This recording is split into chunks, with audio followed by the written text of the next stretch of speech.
So technically, because I'm an international creator here on YouTube, I have to go by the guidance that the WHO says here. So I can say with 100% certainty that this is all right to cover. The WHO says that, booster jabs, those things that Israel was talking about and everybody else was just kind of listening in with a perked ear, you should probably be putting them on pause for the time being because we need to reassess some things. It's like this could go one of two ways. This could be one of those things where it's like, oh, okay, our tenuous grasp on all of this control that we have acquired is slowly starting to just kind of melt away. So we just kind of want to look like the good guys heading out the door, which I still think is a little bit unlikely. But then on the other side, and the reason why I had to scroll up the comment section is because there's a very legitimate thought here. And if you wanted to click on the article itself, it'll be in the description below as always.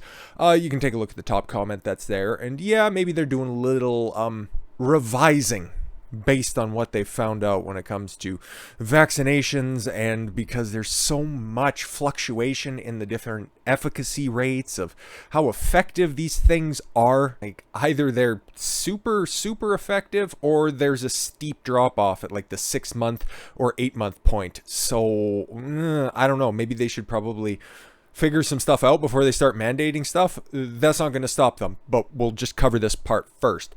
WHO calls for halt to COVID-19 vaccine booster shots. The World Health Organization Wednesday called for a moratorium on COVID-19 booster shots until the end of next month to address a shortfall of vaccines in poor countries.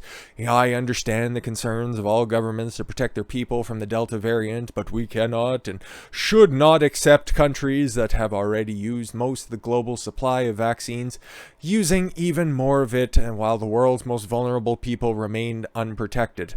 I have several questions, okay?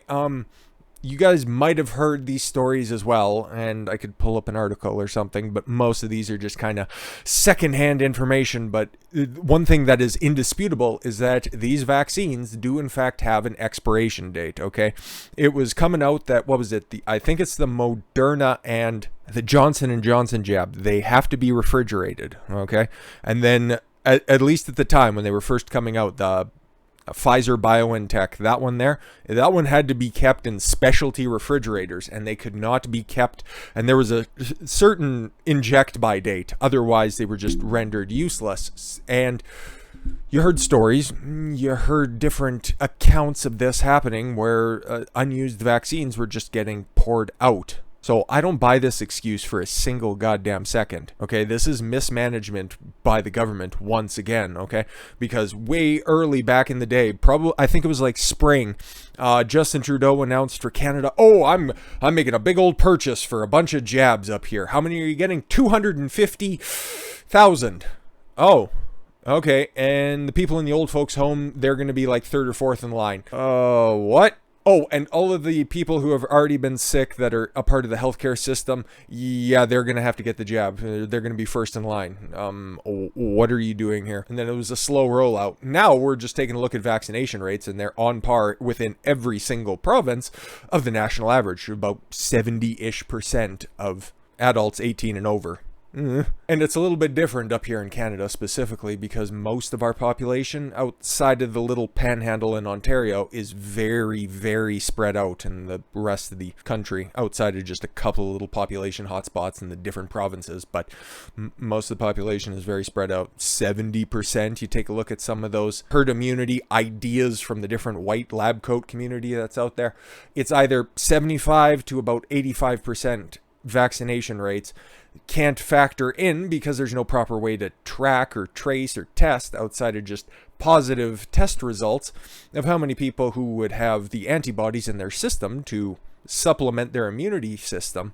So based on educated guesses, we're probably getting close to that threshold. So what they're trying to push here is less than spectacular, but not unexpected. And this came, directly from the mouth of the former Somali communist. He was a part of the Socialist Party in one of those African countries, Tedros there. I'm not even going to attempt to announce the rest of his name, but you guys know that dude right there. I can't pronounce his name. He can't say if Taiwan is an independent country. As a result, he said the organization wants a moratorium on boosters until the end of September. That's very interesting because that's when all of these vaccine mandates are getting put into place. And end of September, beginning of October, end of October, that entire little time frame. So keep that one in mind. I don't know if it's going to go anywhere, but do just keep that in mind. At the very least, to make sure that 10% of every country's population has received the dose. Why does the WHO get to have say over what every single country in the world does? I'm just wondering there. I'm just wondering. A certain name for a certain term kind of comes to mind that a certain humble water filter merchant would be uttering about at a lot of the time. Something about globalism, something like that. Previously, WHO officials have warned that richer countries' desire to only produce vaccines for their own population could be counterproductive because COVID-19, the illness caused by the China virus, would still easily spread in poor countries and then mutate into variants that could breach vaccine protection. Of course, all of these hypothetical things, but where exactly was the vaccine developed? Was that in the United States? Yeah, okay, and the rest of the countries in the world have already gotten some sort of the jab? Interesting theory. It doesn't really check out. It kind of fails at the first checkpoint, so I'm gonna have to go back to the drawing board on that one. But according to the WHO, no booster shots until the end of September. Then we'll just have to circle back with you on that one. It gets darker from here, and I hate doing these stories over and over and over again, but this is permeating everything right now, okay? And we're going to specifically talk about Canada in the third story of the day because it's been a minute since we hopped back on that bandwagon of insanity. But what we got here, this definitely affects the rest of the world, not just specifically the United States. This is everything. Former Obama official demands a no-fly list for unvaccinated adults. Two-tiered society. That's what that screams to me. Sure, it does to you as well. It's just every time we see a story like this, it's just some idea getting floated about over here, and then it doesn't take that long. And unfortunately, one of those prognostications are, well, unfortunately coming true. So we've got to get ahead of this one. Former Assistant Secretary for Homeland Security under President Barack Obama, Juliette Kayyem, called Tuesday for the Biden administration to restrict the unvaccinated from flying by placing them on a no-fly list. Kayyem claimed in The Atlantic, yes, there's an Atlantic article that's out there, but I think we all know, just between you and me, The Atlantic is a propaganda outlet, and every time that we bring them up, nothing good comes of it, okay? We could have just ran down that article, but at least Breitbart decided to parse out all of the interesting details. But Kayyem claimed in The Atlantic that a no-fly list for unvaccinated adults is an obvious step that the federal government should take. Yes, please govern us harder, Daddy, because apparently all of those lockdowns wasn't enough governance. It's interesting logic there. Due to the TSA pre-check, which divides passengers into categories according to how much of a threat the government thinks they pose. Oh boy, okay, you already seen the signs. This was about a week or two ago. The ones that were going up at Vancouver International Airport, which is one of the 5 international airports that Canada is allowed to exchange diplomats and the elites, and they're allowed to go and fly everywhere else, but non-essential travel is still locked down for us plebs out here. But yeah, they're already getting ready to open back up, eventually, maybe, potentially. But in the case that they do, they already have the unvaccinated lines and the vaccinated lines. Nothing freaky about that whatsoever, right? Well, and then you tag on this right here that this bitch wants the TSA to just do away with the unvaccinated line.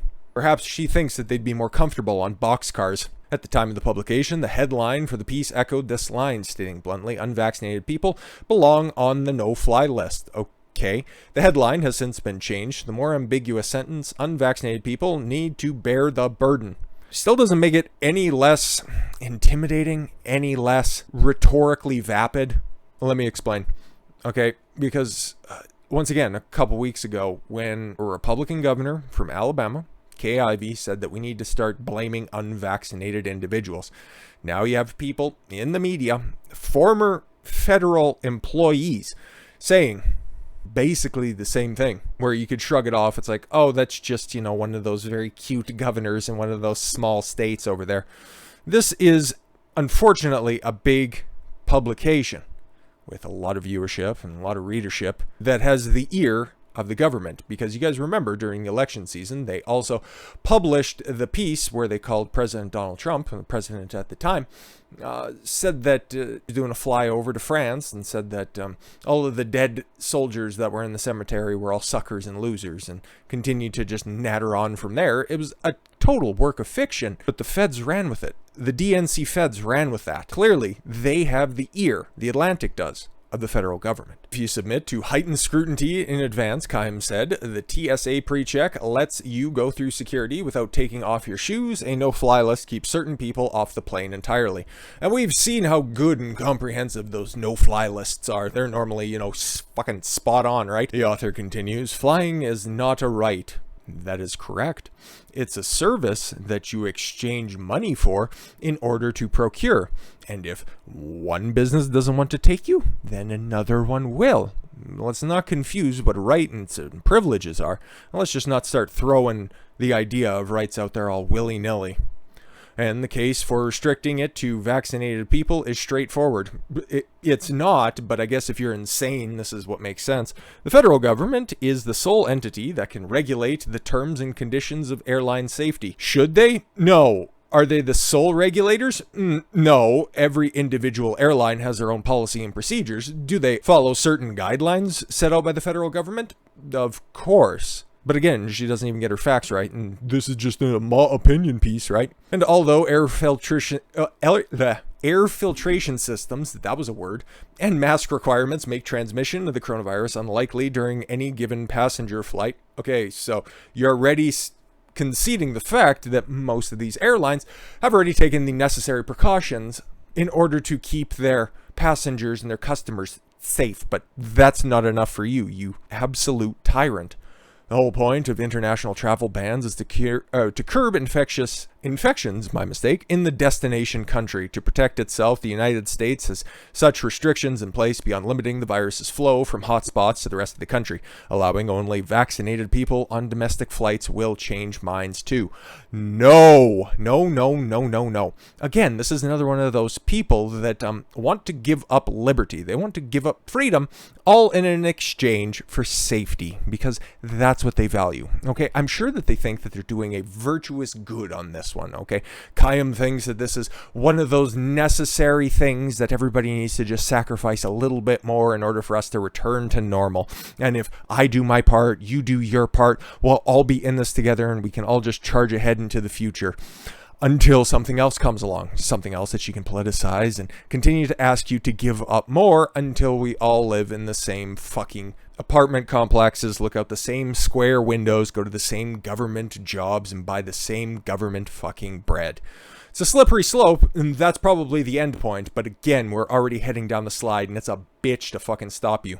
Kime also suggests that the holdouts with a variety of motivations include 41% of the unvaccinated that said a prohibition on airline travel would get them closer to their shots. Again, don't give these motherfuckers a single inch. Kime champions shaming the unvaccinated. We could tell by the original headline, but I'm glad she elaborates.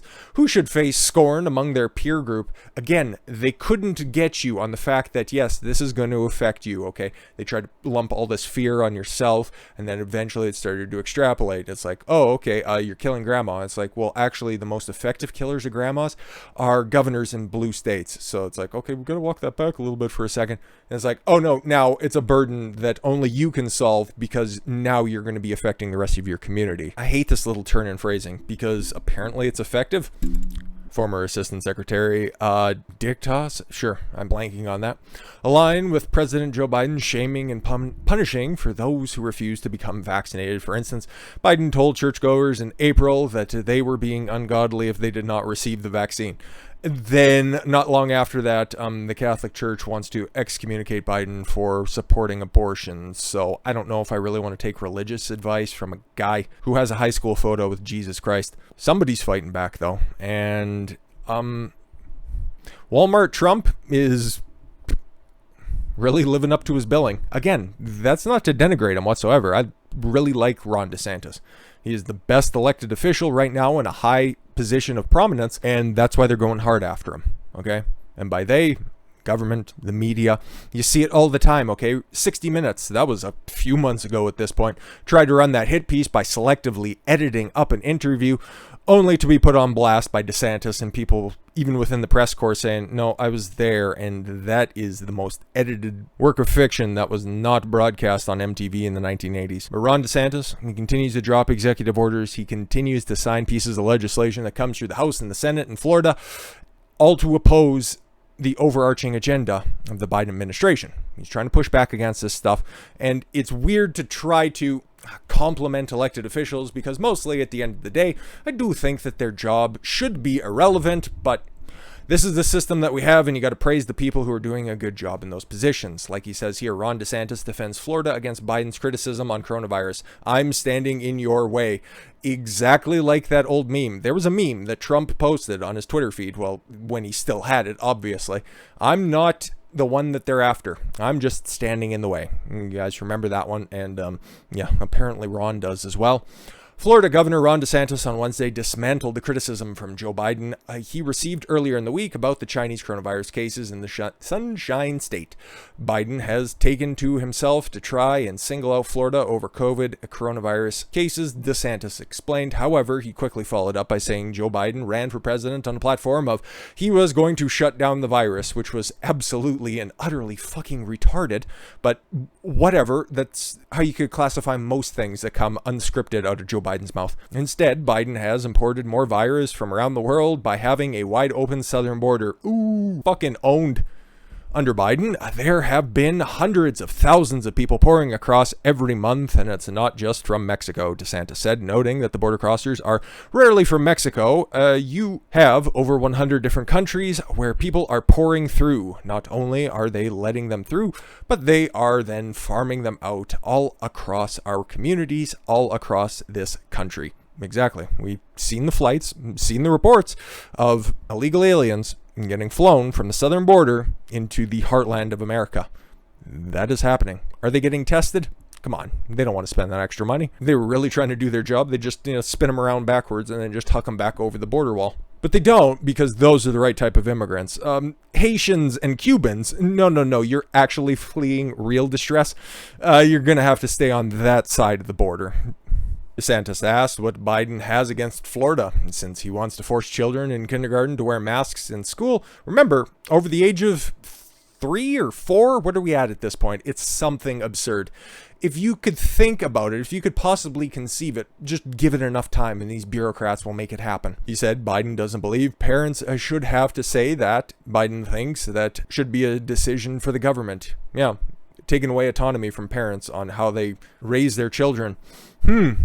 Where have we seen this play out before? The governor also slammed the Biden administration by mentioning one of the top medical professionals in the administration wants to have children wear masks while they are at home with their parents, calling this move by the administration insane. Yeah, obviously. Oh, he clarified it. Okay, that was that asshole, the one who's in charge of the NIH. Oh yeah, he walked it back a little bit by saying, oh yeah, parents, if they're taking their kids out, they should be wearing masks, and their kids should be wearing masks to indoor public areas, just in case. Like, it's not terribly different, okay? This was one of those situations where they've been slowly cranking up the degrees on the burner, and then all of a sudden some asshole came around and just fucking hit that button and then just turned it all the way to maximum, and then that frog just hopped right out of the boiling water. They're going to try to put it back in, and I don't know if people are going to continue to line up, especially if they keep going after the kids, because when you take a look in the context of what CRT is doing right now, it's infuriated parents because it's going after the kids. This right now is infuriating parents because it's going after the kids. You think that they learn, but they are, at the end of the day, very old and very stupid. We were saying from the beginning, this is DeSantis once again, we're going to make it available for all, but we're not going to mandate it to anybody. That's ultimately an individual's choice to be able to do it. The governor also touted the dramatic decline in mortality rate amongst seniors due to his seniors first strategy. Again, okay, you quarantine the most vulnerable. It's weird because normally you do that with any kind of contagious disease. That would be the first thing that you'd want to do, but that was the last thing that ended up happening. It was just punish everybody else in order to keep grandma safe, not keep grandma safe so everybody else can go and make the world run. That would have made sense. It would have sucked for the elderly, but they'd understand. They've lived a long life, okay? Let's just be fair here. And then we'll end on this. This is what DeSantis said right at the end of his speech that really evoked some Trump, at least in my opinion. Why don't you do your job? Why don't you get the border secure? And until you do that, I don't want to hear a blip about COVID from you. Powerful, attacking an old man. I love it. I love it a lot. Unfortunately, it looks like Fauci was also paying attention to this. Indeed he was, because he sees that Florida's definitely not going to comply. If Texas is keeping on their current liberty-minded streak, they're probably not going to be lining up again. I've also seen a report that Asa Hutchinson of Arkansas, who's, depending on the day, he's either fucking General Patton or General Miley, so you only can take a little bit of what he has to say at face value. He said that he regretted mask mandates and he wouldn't go back to them again, so there's a little coalition happening, and okay? Well, you have the governor of Illinois doubling down, Gavin Newsom doing the exact same thing, and we got something about LA County because they're seeing what New York's all about, and they're wanting in on that, which we kind of talked about yesterday as well. So unfortunately, you see this stuff just starting to trickle out and starting to roll downhill, just like what Fauci has to say here. Biden administration going to need local mandates on COVID-19 vaccine. So maybe he was also listening to those presidential debates way back in the day, where Biden said, oh, I'm just, in order to get control of this virus, man, I'm going to get all the governors in a room, and if that doesn't work, I'm going to get all the mayors in a room. Apparently, he's rented out a conference hall in order to get all of these mayors together, probably an entire hotel, if we're being completely honest, to get all of these people together in order to enforce the local mandates for COVID-19 vaccine. But I guess you can get away with that if you're a doctor, one that doesn't practice, but he's still a doctor. And remember, he also thought, and tried to push this for a long time, that AIDS was an aerosol, that's even hilarious to say, an aerosolized virus that can be spread through water droplets. He's a fucking tard. Fauci, one of the White House czars, on Tuesday shifted the goalposts on herd immunity, and he said that he wants to see, not the science, but, oh, okay, then again, he is the science, so, okay, let's continue. He wants to see as many as 90% of American adults vaccinated against the virus in the near future. About 70% of U.S. adults have received at least one jab, according to the federal data, but Fauci suggested that the FDA grants its final approval to COVID-19 vaccines. There will be more pressure for people to get vaccinated. Why? Okay? Figure it out. Get everything certified, make sure that these are safe and secure, even more than they already are. Okay, YouTube, they're already safe and secure. Just add that other little badge and away we go, right? Makes sense, okay? More research, more modifications, more gooder, right? But start pressuring people with that?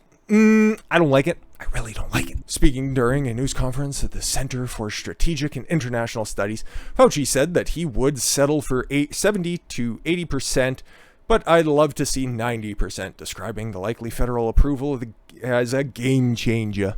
This week, right now. And again, you got to take a look at that. Okay, 70 to 80%. It's like, those have been the numbers that have been floated out there before, and that tends to make sense when it comes to vaccination rates in order to achieve the mythical herd immunity, which was a conspiracy theory and then something that we shouldn't achieve or hope to achieve.